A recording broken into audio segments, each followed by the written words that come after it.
নমস্কার, এক ফোনে বাংলা আপনাদের সকলকে স্বাগত। আপনাদের সঙ্গে রয়েছে আমি জুনেলা। প্রয়াত মুকুল রায় দীর্ঘ অসুস্থতার পর রাত 1:30 নাগাদ জীবনাবসান বর্ষিয়ান রাজনীতিকের।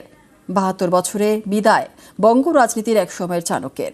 বাইপাসের ধারে বেসরকারি হাসপাতালে বাইরে ভিড় অনুগামীদের, শোক রাজনৈতিক মহলে।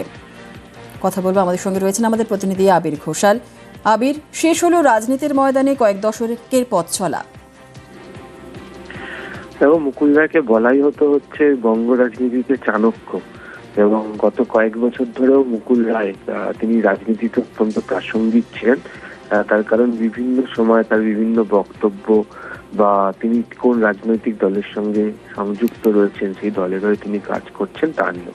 যদিও 2021-এর পর থেকে তিনি শারীরিকভাবে অনেকটা অসুস্থ হতে শুরু করেন এবং 2022 থেকে তাকে সরাসরি রাজনৈতিক ময়দানে সে অর্থে লক্ষ্য করতেও পারা যায়নি। এমনকি তিনি দীর্ঘদিন যখন রাজ্যসভার সাংসদ ছিলেন এবং তিনি যখন প্রয়াত হলেন তখন তিনি বিধায়ক হিসাবে। তুমি জানো যে 2021 সালে 11ই জুন পুনরায় তিনি তৃণমূল কংগ্রেসে যোগও দেন। যদিও তার আগে তিনি 2015 থেকে তৃণমূল কংগ্রেসের সঙ্গে তার দূরত্ব বৃদ্ধি হতে শুরু করে। 2017 সালে 23 নভেম্বর তিনি আনুষ্ঠানিকভাবে যোগ দেন বিজেপিতে। সেই বছরেরই 11ই অক্টোবর তিনি দীর্ঘদিন যেখানে সদস্য ছিলেন রাজ্যসভা, সেই রাজ্যসভার সদস্য পদও ছাড়েন এবং তিনি জাহাজ মন্ত্রী এবং রেলমন্ত্রী হিসেবেও তিনি কাজ করেছেন। এবং বলাই হয় যে 2018 সালে রাজ্যের পঞ্চায়েত নির্বাচন, 2019 সালের যে লোকসভা নির্বাচন, সেখানে বিজেপি শিবিরের হয়ে তাকে বড় ভূমিকা নিতেও দেখতে পাওয়া গিয়েছিল। 2020 তে শুভেন্দু অধিকারী বিজেপিতে যোগদানের পর কিছুটা হলেও তার বিজেপিতে তার যে প্রভাব সেটা অনেকটা কমতে শুরু করে।